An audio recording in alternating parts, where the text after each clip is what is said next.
it live. Okay. Well, do it live. I'll write it and we'll do it live. In a world permeated with barbecue websites under the control of tyrannical administrators, there was one man. A one-man army. He broke all the rules. He allowed his members to speak out, give their opinions, and make the website what it is today. Get ready for Greg Rempe and the Barbecue Central Show.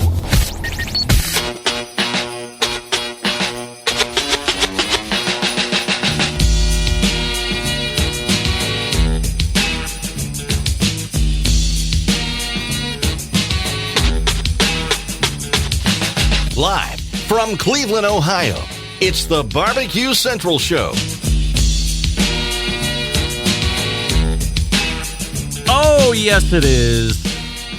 Technically live from the Barbecue Central Show, although you can't, or from Cleveland, Ohio, but you can't see it because it's audio only. It is Christmas Eve, or whenever you're listening to it. But we are recording roughly 2 weeks in advance. But you're getting this, or it's being released on Christmas Eve. I thought 2/5 of us might be available on a Christmas Eve to pull a live show off. That's not going to move the needle. So why not inconvenience all the embedded correspondents on one day and do the Christmas show? So it's brand new. Everything that you're about ready to hear is as happening as it gets on December 15th. This is when we're recording it at 9 p.m. Eastern. So normal show time, except we're doing it on a Sunday. And you're getting this on Christmas Eve. Without any further ado, we race to the proverbial hotlines and welcome in our pals, the embedded correspondents. And we have Doug Scheiding, of course, to the right of me, the longest-running embedded correspondent from Texas. And there's John Solberg from the great state of Michigan. And below me is Rusty Monson from the great city of Utah. And caddy corner middle and to the right of Rusty, if you were to see him, is the embedded correspondent from Tennessee, Matt Osman. Show logo taking up the far bottom right square, because there are 5 and there are 6 squares in this particular studio set, or whatever the hell we call it. Anyway, we're doing it live, but we're doing it recorded because this is Christmas Eve, as I was just telling everybody, but I still wanted to have an embedded correspondence segment because everybody's looking forward to this segment every month, and the fact that we could somehow corral everybody on this Sunday night here at 9 p.m. Eastern, I am grateful for right up front. So thank you to Doug, John, Rusty, and Matt for breaking free for a little bit here. No time constraints. We're not looking to go a certain time or that we got to end a certain time. It's just new content that is in the podcast feed to make sure that we're getting you through the end of the year, as we have a Christmas Eve backed up by a New Year's Eve Tuesday and Tuesday, which means live shows are pretty impossible. I don't remember if that's even happened before. Of course, show historian John Solberg would know this more than anybody. John, has there ever been a year-end where the show has fallen on consecutive Tuesdays of Christmas Eve and New Year's Eve? There is not. And No. It is a tear a hole in the universe kind of thing. Like, is it going to be another 20 years for this to happen again? Because I'll be dead by then. I'll be like 70. I'll do that math and get back to you. It's certainly, I'm surprised that if it was going to happen, it's taken this long. So I would assume that it would take just as long to, resurface again, like Haley's comment or whatever the hell it is. We have no YouTube poll question of the week because I have no idea what a YouTube poll question of the week would look like 2 weeks from now. I could guess, but I won't. So we do have a slew of 100% assurity picks, and then we have some topics for discussion that we'll get into. We may or may not have a break. I don't know about that, or maybe I'll just roll those in after the fact. But let's go ahead and get off and running with our pal Doug Scheiding. Doug! Because it's our favorite leadoff question for the last 2 months in a row, 100% yes or 100% no. You have seen at least one episode of Jess Pryle's new TV show, Hardcore Carnivore. Not yet, but Wow. I'm closer. I'm going on vacation, and you can get an Apple 1-week trial. And so that's when I plan to watch a few when I go on vacation. You're going to use the California. trial for that? Yeah. Wow. I'm gonna binge and watch a few of the shows. So yes, yeah. Very nice. I don't have Apple TV. John Solberg, you have seen at least one episode of Jess Pryle's new TV show, Hardcore Carnivore. 100% no. Rusty. I'm with Doug. No, not yet. And Matt Osman, yes or no on the Hardcore Carnivore TV show? 100% yes, 1.5. 1.5. All right, I'm still at no. Found it via a Hulu backend. Hulu back. Doug, do you have Hulu? No, I do not. Sorry, Hulu was looking to sponsor the show if you said yes, but it looks like I'll have to find another streaming service to bring on as a sponsor. All right, There's plenty out there, so you'll be fine. Matt, I'm surprised that you saw 1.5. I thought for sure we would be another strong 6 of us with now 3 months in a row of no's. But what did you think of the first 1.5? I thought it lived up to the hype. I thought it was great. The editing met the standard that I expected. The Barbacoa one, I'm definitely is the half. So I'm going to drill into it here pretty soon. All right. You'll keep watching through the rest of the season? Oh yeah, 100%. Here we go. John. 100% yes or 100% no. The biggest move in the industry this year was the combination or merger of Weber and Blackstone. I'm going to go with 100% yes. That is the biggest move. Rusty, biggest move? Oh, yeah, that's a big one. Big one. Bigly. Matt Osman, biggest move in the industry this year, the merging of Weber and Blackstone. I'm going to say 100% no. Okay. We'll circle back to that. Doug, biggest thing to happen in live fire business-wise this year is the merger of Blackstone and Weber. Yes or no? It's the biggest announcement. Absolutely. We'll see if it goes through. All right. You have some insider trading? I don't have inside share? knowledge, Oh. etc. No, I just thought it was interesting. They were pre-announcing and it was closing next year. That's to me a little unusual in my business. Yeah, but isn't it only like a month? They announced it December 2nd. They're waiting for it to close, 60-day close. I don't know what terms are in normal business dealings. As far as what I say, yeah, I mean, it's undoubtedly the biggest news we've seen. It's a shame that we had to get 12 months through the year to have something this substantial, but to have a juggernaut of Weber and a juggernaut of Blackstone combined, this will now be well after the fact, but I have Wes Wright on the show this coming Tuesday, and we're obviously going to be talking a lot about that.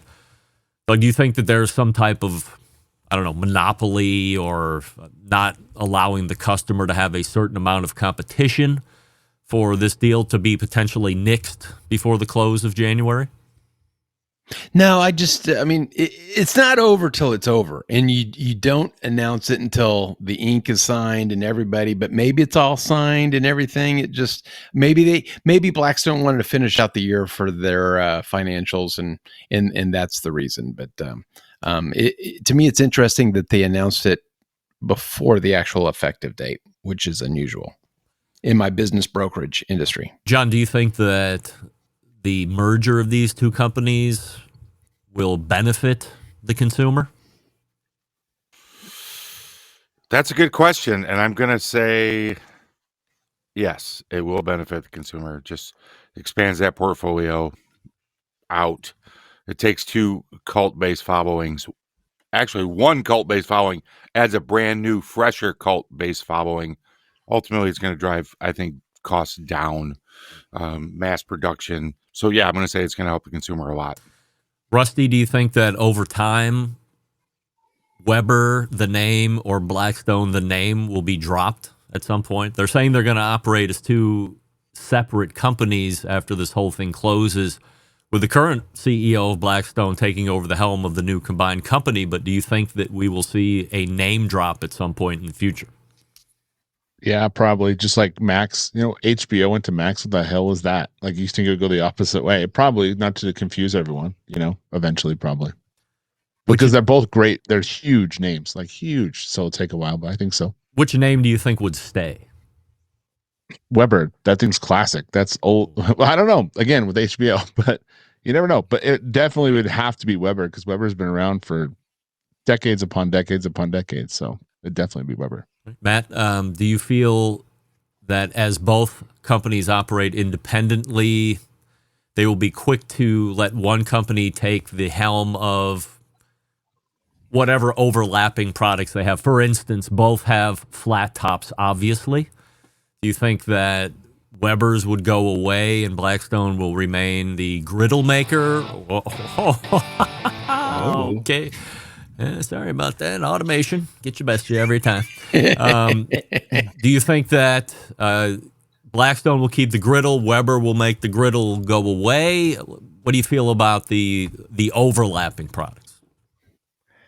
Yeah, I could see that easily happening, except I feel like this was more of a reach out from Blackstone to Weber, because wasn't it Weber who went public, then came back private, and has had all sorts of issues and whatnot. So they stand, despite the name, they are iconic. They stand the most to gain, and perhaps Blackstone on the rise stands the most to lose. And so if Weber has to give up their flat top market to the leader in flat tops, I don't see that why that should be a no-brainer to me. But I also don't see a kettle, griddle combo happening as a one unit.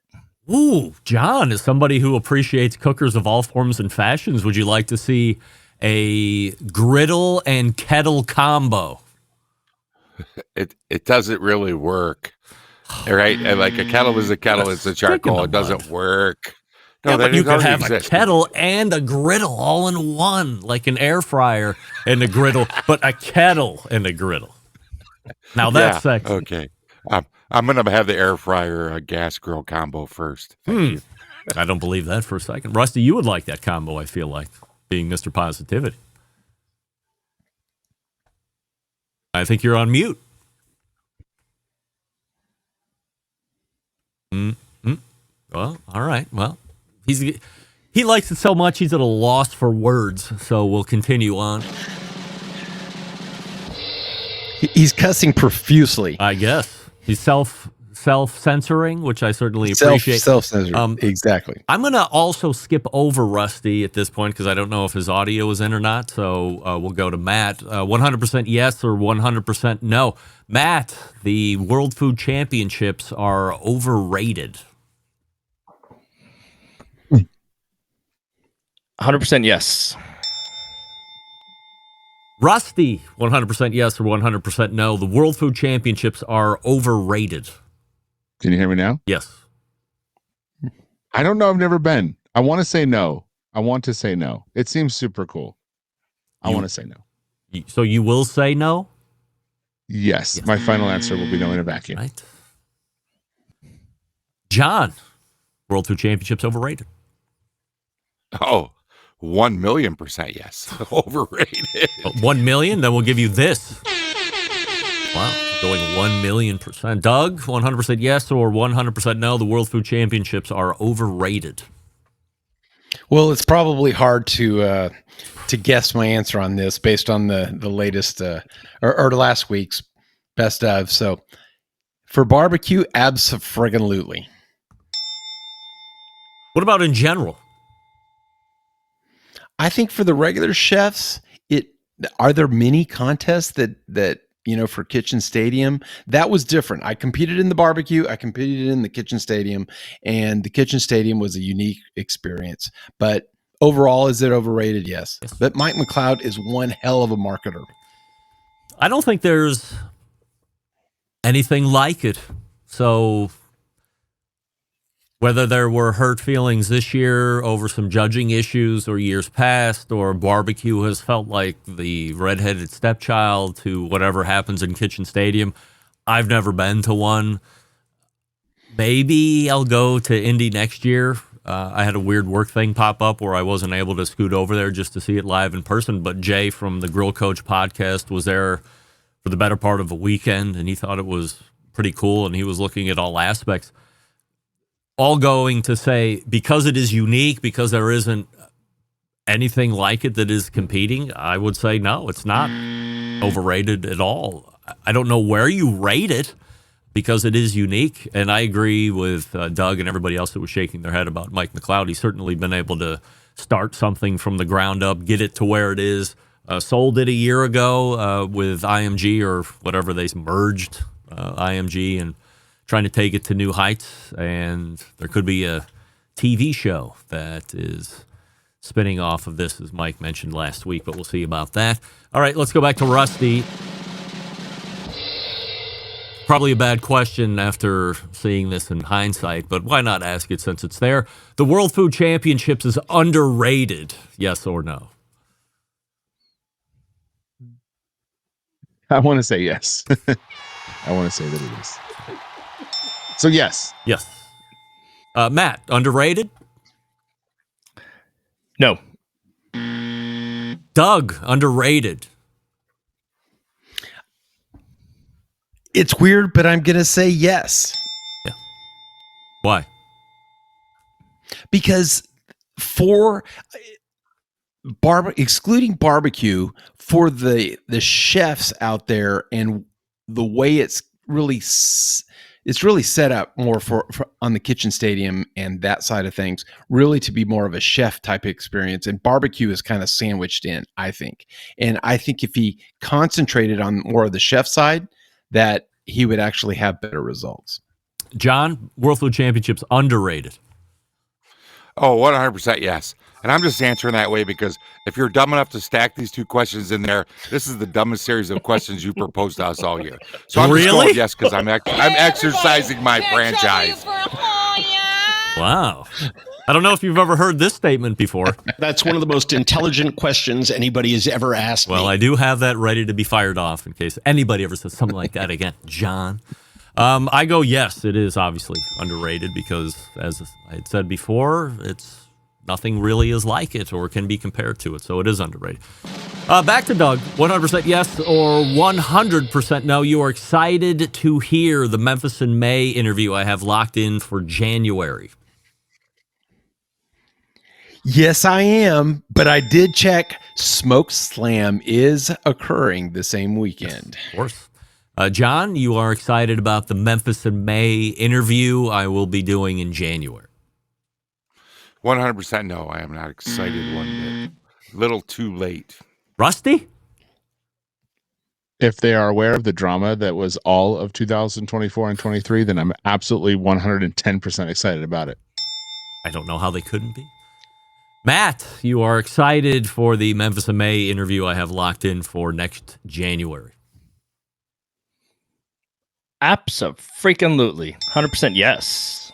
I am excited for a comment that Rusty made because I'll be able to retread from a year ago and ask them why after request after request after request to come on and talk about it and compare, contrast, they remain steadfast in their round rebuffing of my requests. And meanwhile, Smoke Slam was doing all the media hype that they could possibly do. But flip it on its head, Memphis in May is now the Smoke Slam of 2023. They're the ones that are putting out a lot of media. They have South Korea in their back pocket, evidently. They are doing VIP ticket sales that they're talking about. So I've seen much fewer media communications coming out of Smoke Slam than they were doing at a year ago's time when it was coming out every week, it seemed, with something new or trying to take a shot at Memphis in May. So very excited to see what they come up with from an interview aspect. Keith, Matt, do you know Keith Grote or Grody? I have met him before. Is it Grody? I only knew of his first name, but I know who he is, and we met at Melissa's thing earlier in the year. If it's Grody, dare I say, to the max. All right. John, 100% yes or 100% no. Tough crowd. Meathead's next book will sell better than his first book.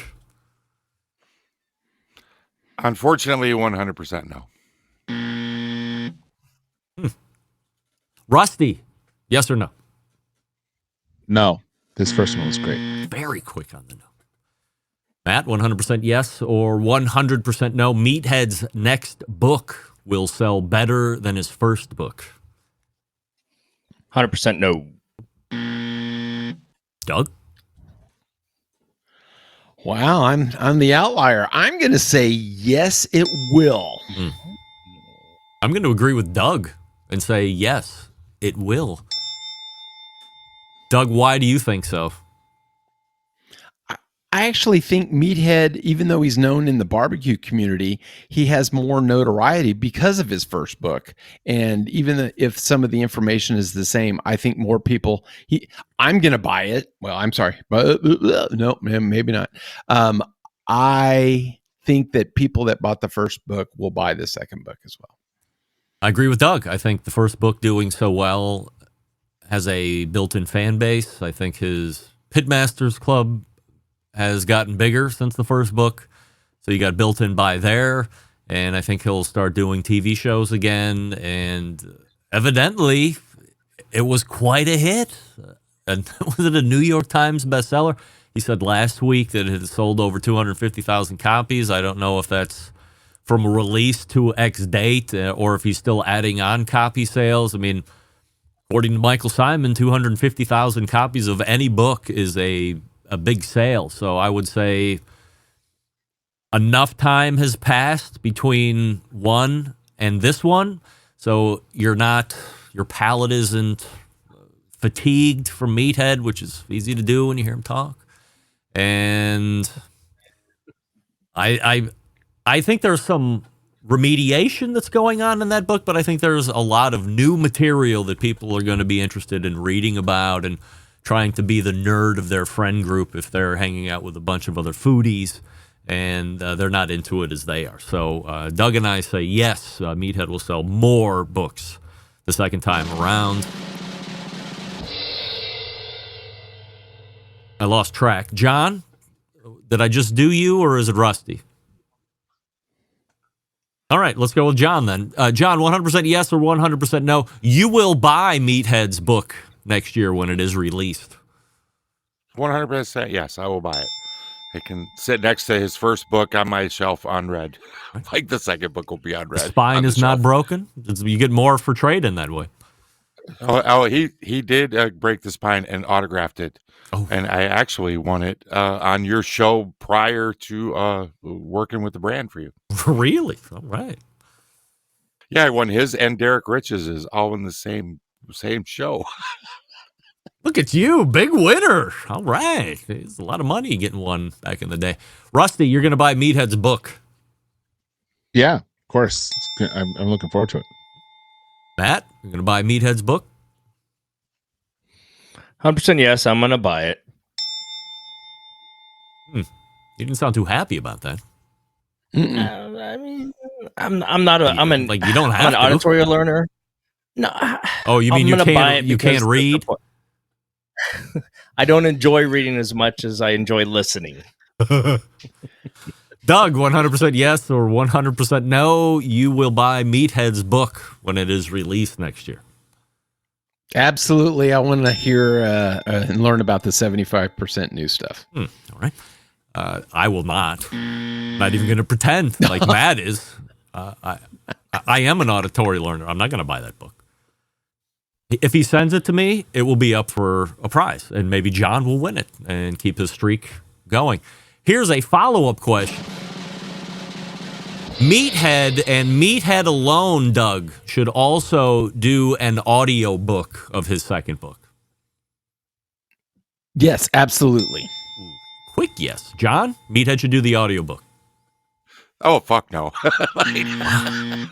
It would take 6 months to get through it. I see what you did there. Rusty, Meathead should voice his audiobook.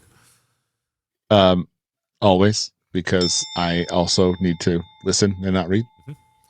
Matt, you'd like Meathead doing the audiobook version? 100%. Yes. It would take mega editing, but I also think Meathead should be doing his audiobook as well. I would love to hear him read his own book in his voice with all the editing in place, so it didn't put John to sleep. But I think that would just be unbelievable. I wonder if he's been approached. He'd probably have to take it out of that $500,000 advance he referenced in the show Tuesday. And he could be owing money at that point, depending on how that whole process went. Rusty, 100% yes or 100% no, you knew about I Cook, You Look before the show last week. No, 100% no. Quick no. Matt, yes or no? Nope. Shocked.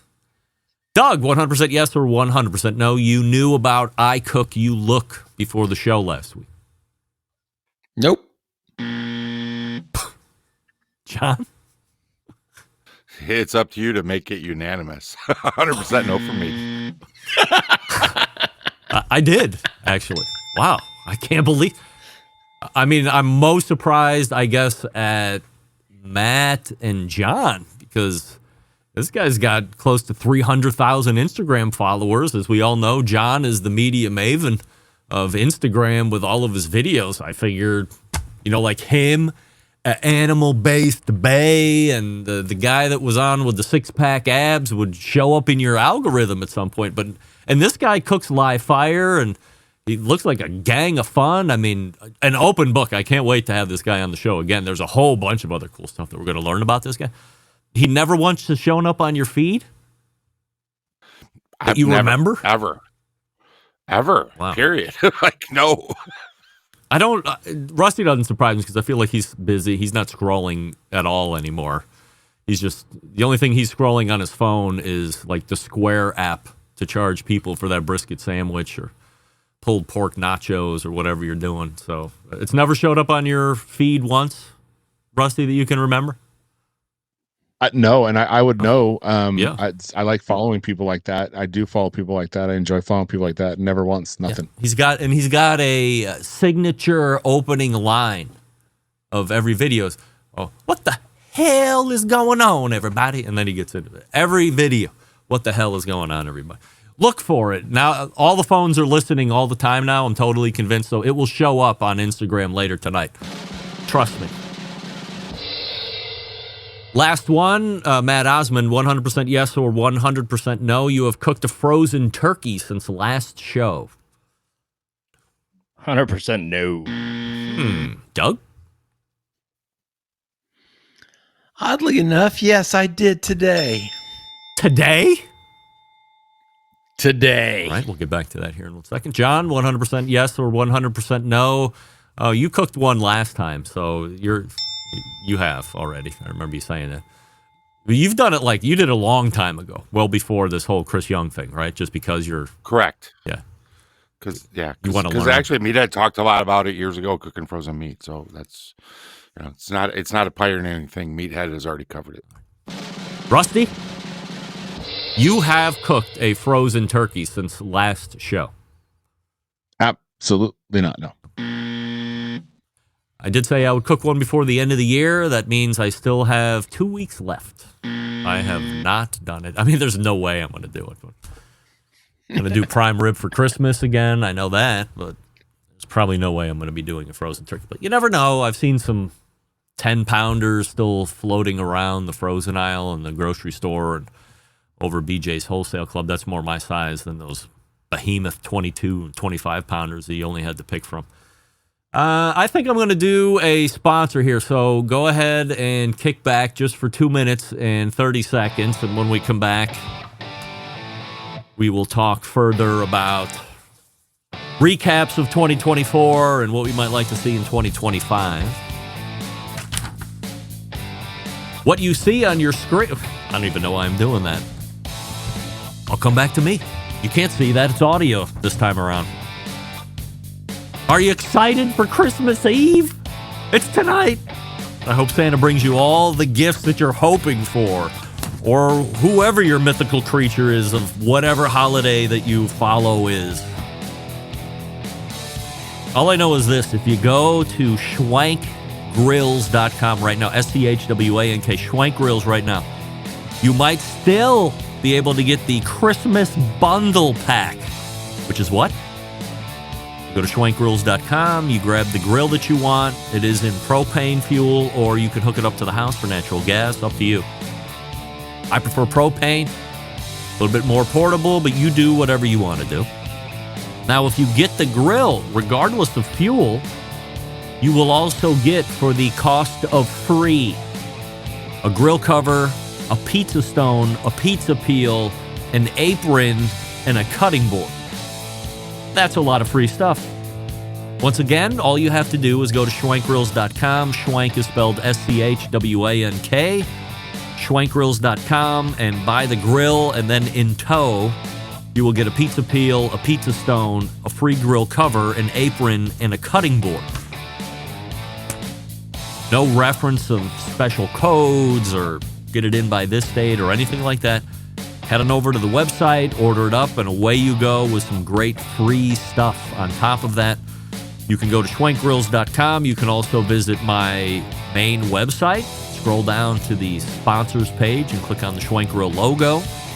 Or you can click on the Schwank Grills app on the weekly newsletter. Plenty of different ways to head on over to Schwank Grill. And the good news is, like I had mentioned, you don't need any special code or reference or special website address or any nonsense. Just get the grill and then get all that free stuff.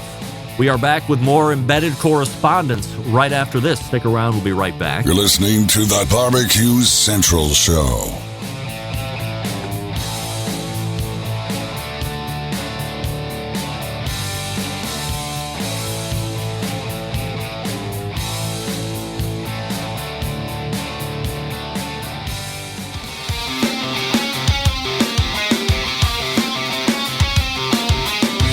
Broadcasting live from the Barbecue Central Show studios in Cleveland, Ohio.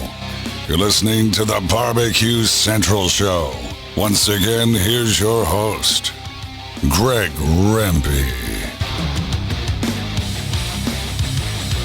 All right, welcome back. This portion of the show being brought to you by cookandpellets.com, your number one source for quality wood pellets for all your pellet-driven cookers. You visit cookandpellets.com, and then when you're ready to purchase, go to these great online retailers to actually purchase with great shipping rates. Walmart, Lowe's, or Amazon.com. I'm like, how can you forget Amazon? The best. Great folks over at Cook and Pellets, proud sponsor of this show. Happy to have them aboard here for many years, and we are back with the Embedded Correspondents. Doug, go ahead. Okay, may I? You got a hot take? Overview of my cook? Yeah. Okay. Of the turkey. Yeah. All right. I was coming back to that, but all right. I mean, okay. Jeez Louise, right. I made a note. Go ahead. I thought we were moving on. Let me make sure I push in on you too. There you go. Show's yours. Didn't somebody else trash the turkey method? But yeah, it did not come out very well. It was more like a C, I'd say. The temperature distribution. Well, my butterball happened to have a bag of gravy inside the cavity, so it was almost like a beer can chicken, and that part didn't cook very well. And so when it finished, it had a temperature distribution of 160 to 120 to 140 in different parts of the bird. And I think as part of his process, and I followed his process very religiously, and which includes about 30 minutes to an hour of resting, which I think is because if it's at 145, it needs to be 8.5 minutes, at that temperature to kill all the bacteria and stuff. I actually think that helps kill the bacteria, all the salmonella and other bad particles. But yeah, the skin with his elixir, it was brown. It was nice, but there was really not much flavor to it. And, you can get a far better turkey, not by brining, but by injecting. It would be much more moist than what we had. So, and I wasn't particularly impressed. Convection on the oven, and you did the temperature he told you to do it at. Like, he was when the guy wrote in an email to me and said, hey, this is BS. Well, he was using a pellet cooker. He was using different temperature. There was a lot of things that Chris said that he didn't do, that when he replied back to my email, he said, well, he basically didn't do anything I said to do, and that's why his product is crap. If he would try exactly what I did, he's able to control those variables and put his name on it. So you did the whole thing just like he said. Other than putting it in an oven, a freaking pellet cooker is a convection oven as far as I'm concerned. Doug, what are you doing? Now try it in the oven next week, and we'll circle back. Bad news, gang. Doug has forced everybody to come back on Christmas Eve now, and we're going to have to do a live show so he can tell us exactly what's going on. Like, I mean, you can't say you did it religiously and you left out the biggest fucking factor ever. No, you didn't. You put it in a pellet grill. He didn't say you could also put it in a pellet grill. It's the same. He cooked it in a fucking convection oven. It's not the same. I don't believe it. I may what just don't you believe? He's the smart oven. guy, Doug. He's smart, not you. He is. Oh, now we're done talking. Wait, did he freeze? No. Oh, right. No. There's no arguing with a maniac. There's two of us. There's two of us that may be smart, and that is just not a procedure that I think works. Yeah. But wait. But who knew there was going to be a freaking bag of gravy in my butterball turkey that wasn't freaking on the label? Are you sure? I think they got to say that. My wife goes, and we went back and looked. It was a bag of gravy? A bag of gravy. Not Who's the ever giblets? heard of a bag of gravy? No, the giblets were in the back. So I was trying to pull that stinking bag of gravy out for the first 2.5 hours. How big of a gravy is it? And it was like 2 cups? It was it encased the entire innards of the cavity, and it was the most salty gravy I've ever tasted in my life. All right. Oh, and God, that didn't change the cooking process, did it? No, of course it didn't. Look, well, that wasn't in the directions.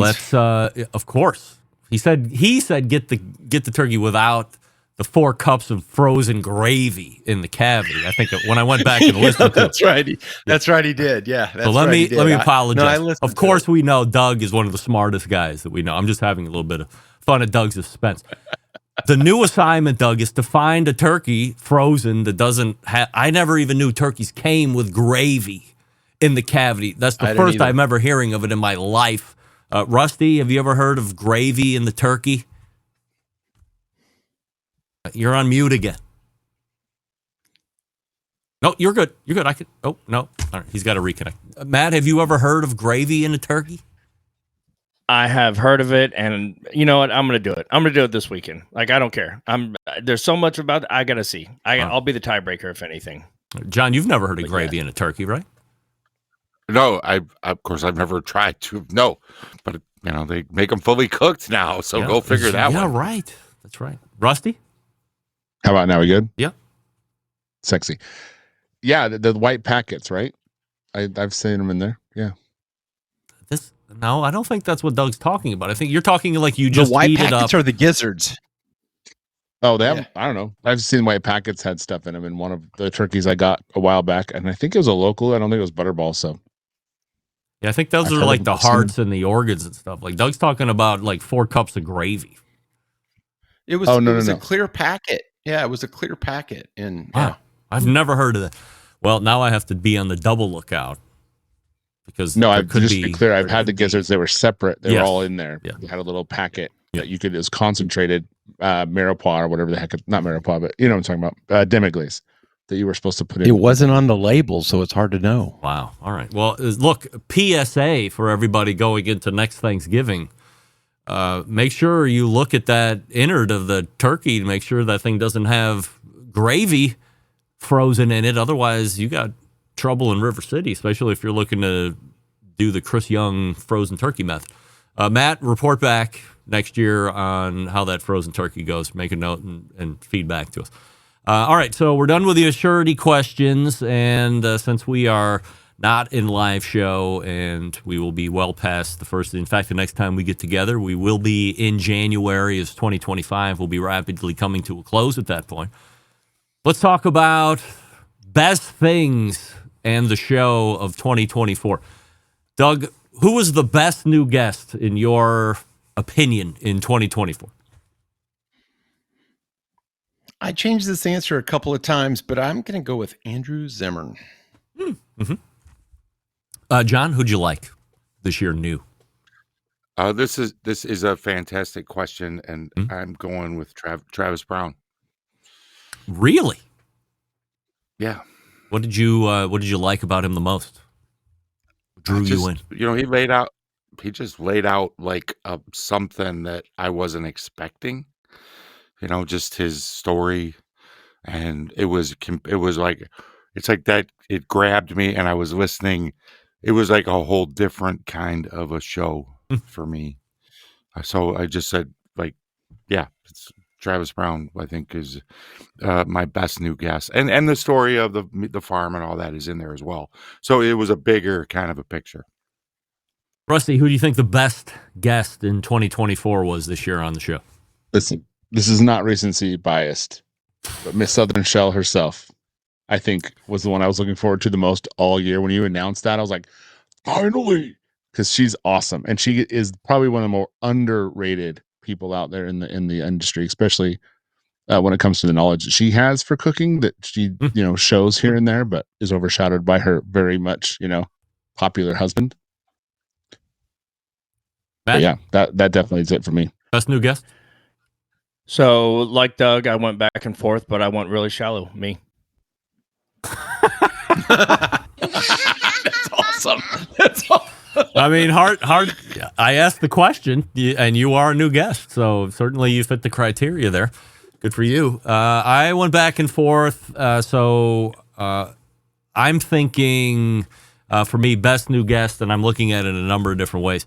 Dave Gafford from the Barbecue Lab is best new guest 2024 for me, because I feel like there is a mix of a couple different what were popular websites or things that those folks were doing, but then for whatever reason either fell off or they lost interest or they stopped doing it.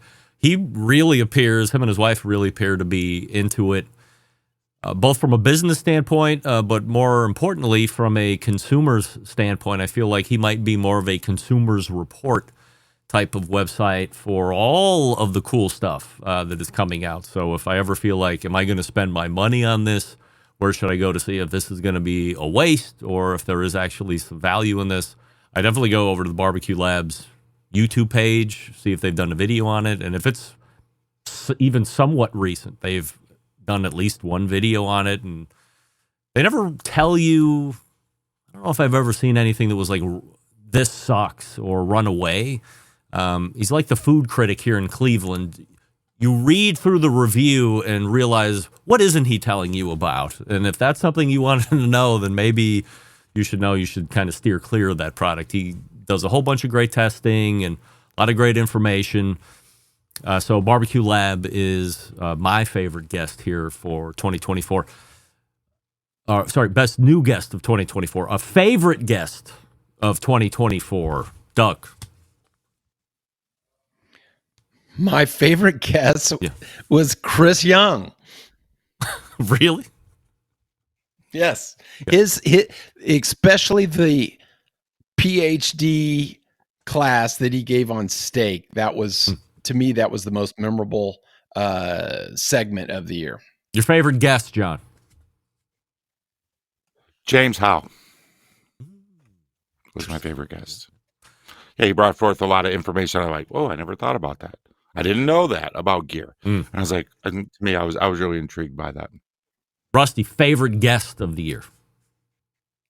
That Chris Young one was good.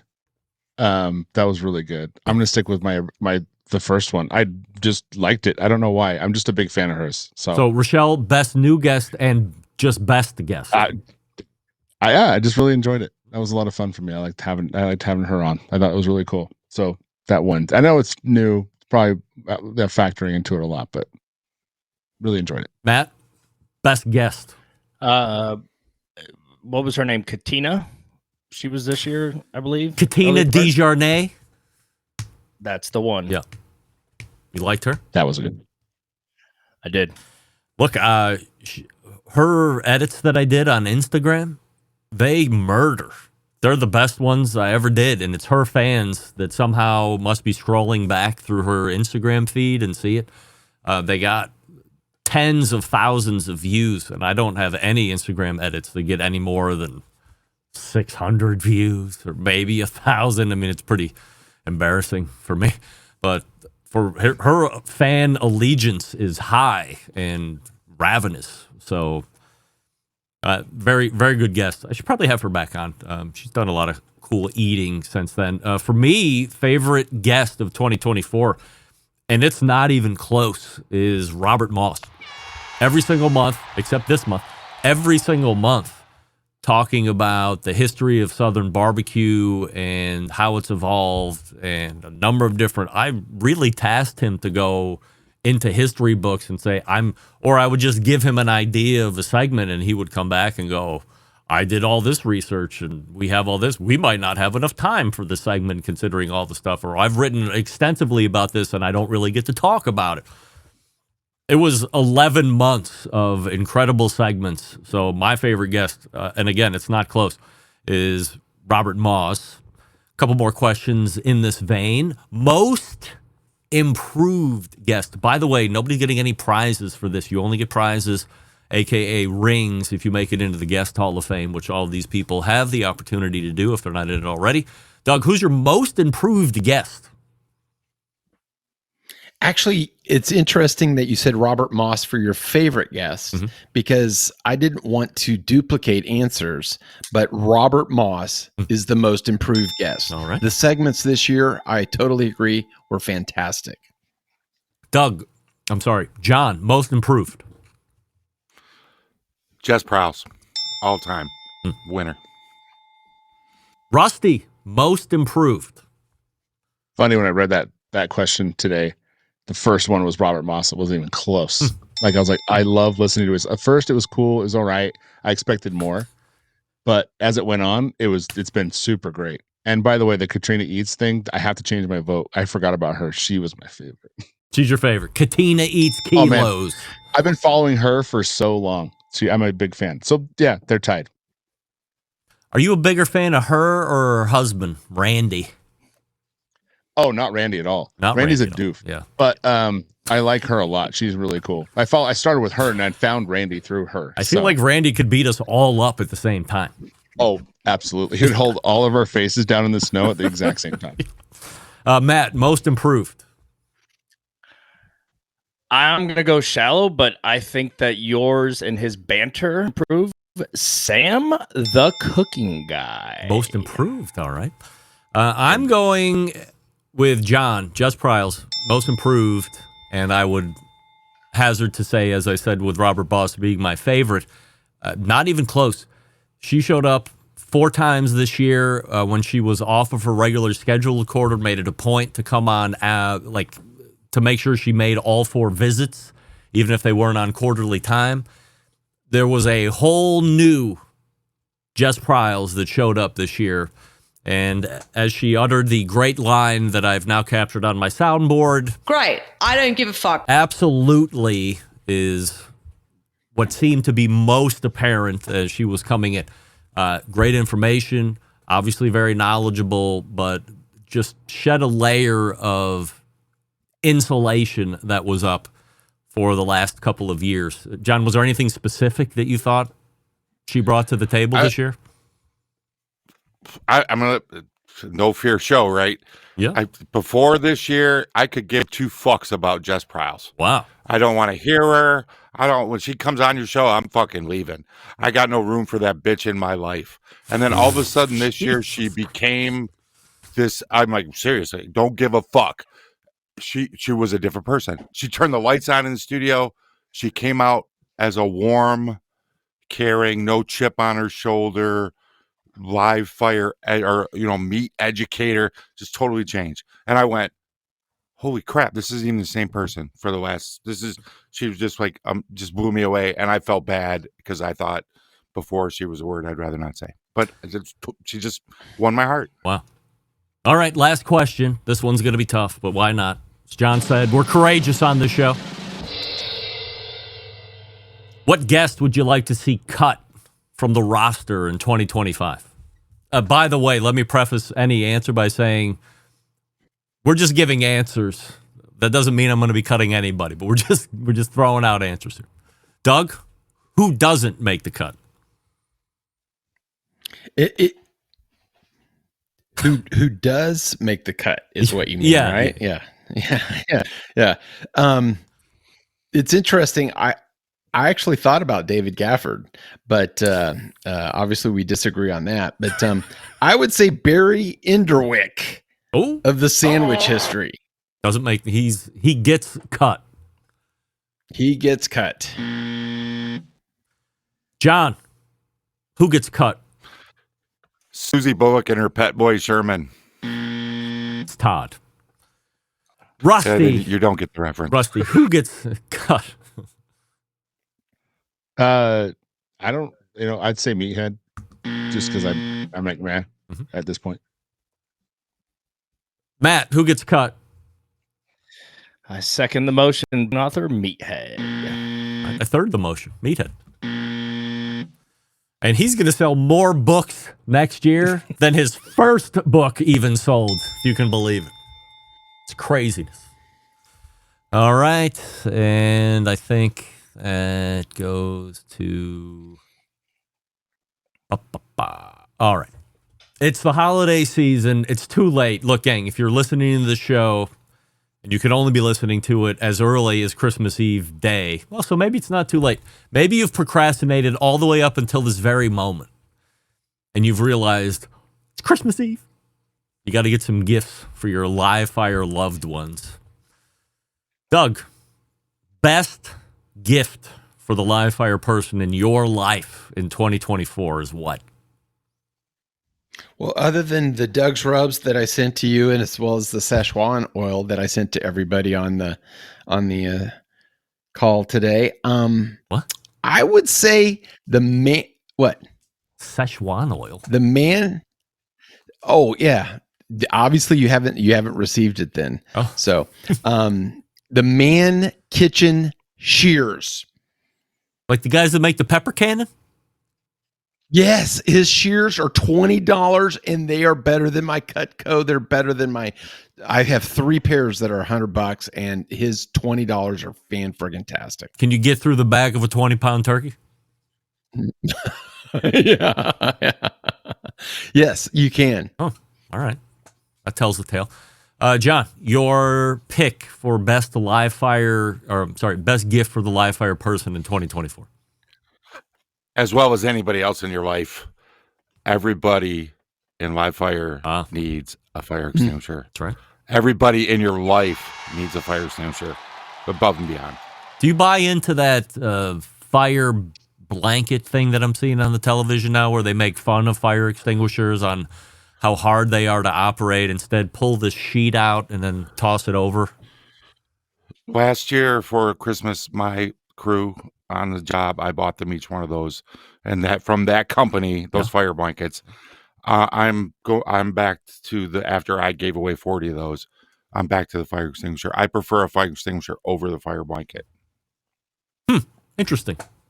Let's go around the dais, see what everybody thinks. Doug, fire extinguisher or fire blanket?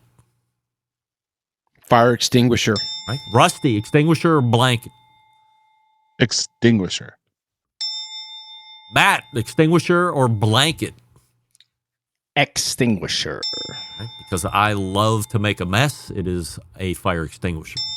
No doubt about it. All right, John is right on cue as always. Rusty, if somebody's listening to this today and it's early in the morning, they still have time to get something. Best gift for the live fire person in 2024? I would go to GeminiBarbecue.com and get some of those PK. They have a bunch of different things you can put on your grill, like stick razors and charcoal baskets and stuff. I got one and I really, really, really like it. What's a steak and razor? So it riser shelf. There we go. Got it. Riser shelf. And they just have a bunch of cool things all go together. It looks really cool. One, you got to look cool. But it also has the charcoal baskets. You can make different stuff. You can make a snake if you want. You can make a box if you want. It's got a cool little thing to it. I really like those. That's what I would get for Matt, live. what's folks. the best gift for a live fire receiver in 2024? A gift certificate to Owl's Nest Barbecue and a bag of good charcoal. Wow, how much did he pay you for that? That's unbelievable. If you got it in it. $0 hairs. Yeah. Goodwill to be used in the store, of course. I'm going off the board on this one. I'm going to say I would get the grill gun for my live fire lover. You're not going to get it in time for later on tomorrow, but if you have some time, I would. What, Matt? Why is that such a big thing? What's the difference between that and the weed torch? Because it's got a handle? But I've seen it. It's all over, and I'm like, okay, I got my Texas matchstick. It's the same. Yeah, I mean, it was a question that I asked, and now I'm answering it. What do you want me to tell you? I didn't make it up. It's cool. Looks like a gun. Like your weed torch doesn't look like a gun. Looks like a hose with some fucking thing at the end of it, attached to a propane bottle. But mine looks like a gun. And I can buy its sous vide companion, which I would really have to like somebody in order to buy both. And then you can do the torch thing, and it's made specifically to do sous vide, like the searing portion at the end of the sous vide. So you're not spitting unlit fuel on it and make it taste bad. But I thought it was pretty cool. Yes, definitely expensive, but I mean, like gifts. I don't even like gifts, period. Anymore. So if I'm going to spend money, I want something cool. Guns are cool. Fire is cool. It's like 2-in-1. And Rusty seems to really like it. And that makes me feel good about my choice even more because he's Mr. Positivity. So I'm going with the grill gun. All right, last question before we let everybody go tonight. We won about an hour, so 57 minutes at this point. 2025 barbecue live fire trends, at least for the first half of the year. Something that is either just starting to take hold now that's really going to blow up by the time summer rolls around, or that might blow up and blow away by the time summer rolls around. Remember, a couple of years ago, it was the butter candle, and it's been maybe bone marrow here and there. So what do you think for trends as we broach 2025, Doug? I'm going to say trends.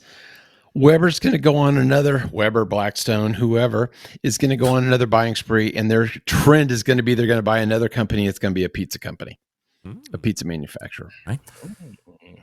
Can we call the merging companies of Weber and Blackstone Stoner?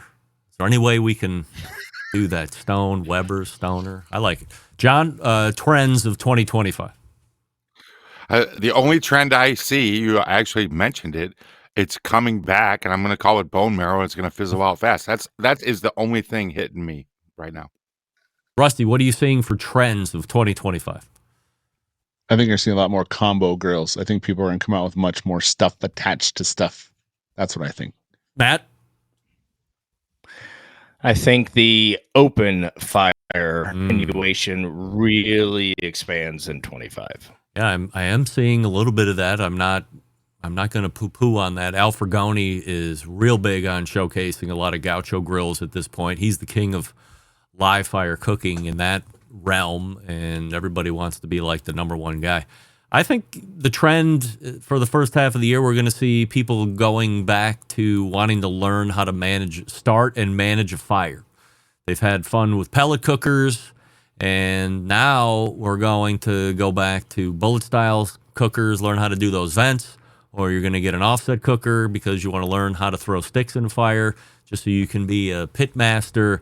You're not giving away a pellet cooker or your griddle. You're continuing to amass multiple cookers. But I think we're going to be seeing 2025 being the year that people also want to be a true pit master. So if they showed up at somebody's house, and no matter what kind of cooker they had, and they were tasked to help or do the cooking, they wouldn't be able to decline because they would love to showcase their new skills. So that's my 2025 live fire trend. We have time for promotion, so just remember and be thoughtful on when this is actually airing, which is Christmas Eve, at least morning, for those that are getting up super early, depending on when they're going to take it in. So, Doug, anything you'd like to promote? I would like to promote your appearance on the Baseball and Barbecue. If people didn't hear it, I know you gave him a bump last week, so that was a fantastic interview. I thought it was really in depth and really good. I will be on a future episode as a guest for the Hall of Fame ballot. Oh, it's my favorite show that they do. I love when you're on. You're great. Is it? Okay, thank you. So, I feel like I have to do a lot of research to keep up with the baseball people because first year Kurt Bavacqua came after me after about 3 minutes, like, what the hell is this barbecue dude doing on here? So, lastly, I would like to say that I was lucky enough to get 4 top 10 calls at the barbecue news with my rubs, and I was just notified yesterday that I got at least 1 top 10 call at the MBBQA Rubs of Honor. All right, good for you. Or Awards of Excellence. Yeah, Awards of Excellence. Yes, no doubt. Yes. John, what are we promoting? And I may go to the shed. I may go to the shed. Sorry, I may go to the shed to go to the. They're having a mini MBBQA conference, the January 15th through 18th, where they're going to announce the top 5 actually in order of all the categories. And so they'll have a dinner there and stuff, and along with the shed competition on that Friday, which is the state competition. This is not in lieu of the main conference. They're still going to have that in March or whatever. My understanding, this is a mini conference, and it's not in lieu of the main conference. Okay. Main conference. It's at the shed location in Mississippi. Matt, do you have any additional information on that? I was going to say, Doug, if you go cook-off, right? The SCA and the ribs all in that same weekend, correct? Correct. You're going to do that? If you go, I go. Oh, interesting. Well, it certainly wasn't a yes, I'll make Matt. the margarita. No. Yes. I looked at flights today. I'll make the margarita, and you can do the steaks and stuff like that. Yeah, I might save for Friday. One of you douchebags is going to have to do the Bloody Mary if you're going to go down there. That's the worst event down there whatsoever. All right, Matt will do it. Of course he will. All right, John, what are you promoting? Hey, I'm not promoting anything, but I would like to reach out to all of the fans of this show and the best moments of the Barbecue Central show and just take my time to wish you all a fantastic holiday. If you're picking this up on Christmas Eve, enjoy your day.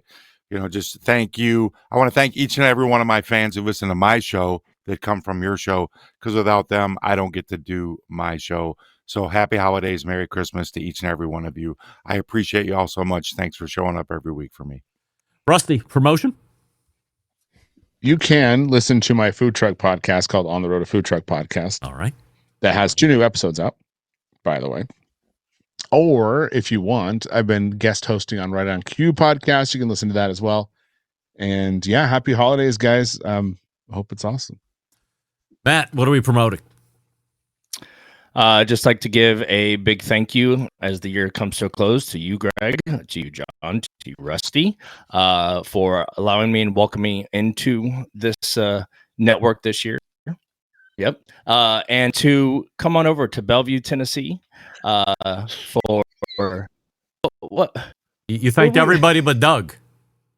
Oh, yeah. I said Doug first. And he wants me to come to Mississippi. No. Yeah. You said me first, and then Rusty, and then John. Forget and then everything you kept I going. said. I'm not going. Okay, Doug, I apologize. That's fair enough. Look at all you. Okay, I apologize. And to you, Doug. And Doug was even my trailer, and we missed each other. So he was anyway. But come on over to Bellevue, Tennessee to Blink Barbecue Big Plan 2025. All right, and it sounds like his internet connection is crapping out at the end of 2024 here too. So luckily, we've made it all the way through with solid connection until promotion. I want to thank each and every one of you guys, Doug and John and Rusty and Matt. We've done another year here. We've added Matt to the mix, which has been great. New perspective, fresh take on a lot of things, a lot of great insight and ideas that Matt's bringing. So I certainly appreciate that from a host and a informational perspective. Looking forward to a great 2025, banging out another 12 embedded correspondent episodes over the course of the year, seeing where that takes us. But the fact that we have remained resolute and are showing up every month and giving our honest opinions and giving it to each other in a very professional and comedic and friendly way is something that if you look across the barbecue show landscape, nobody else is doing this. And if they are trying, they are failing. We're the only ones that can pull this off because it's this group that understands exactly what we're trying to get across here from information and entertainment, trying to meld those two together. And we're doing it each and every month. Consistency is key, and that's another big thing that a lot of shows are missing, and we just happen to have it. So, guys, couldn't be more appreciative. Merry Christmas, and then Happy New Year when we get to it. Enjoy the 2 weeks off here at the end of December, and we will be ready to rock and roll in January. There they are, the embedded correspondents right there. So, as we get ready to level off and get out of here for the second to last show of the year, there will be a Due to You on New Year's Eve. That will be also just dumped into the podcast feed. But this is Christmas Eve, so as everybody else said, depending on when you're getting this, if it's on the 24th, hope you have a great Christmas. Enjoy the family, enjoy the friends, enjoy the madness, enjoy all of it, because time is fleeting, my friends. You never know when it's going to be the last, so make sure that you enjoy each and every moment of it. Until the first Tuesday in January when we come back to do it live, Merry Christmas, Happy New Year, and how do I always leave you? September 11th, 2001. I will never forget it. This is your program host and proud U.S. American, Greg Rempe, saying, Shalom! Shalom!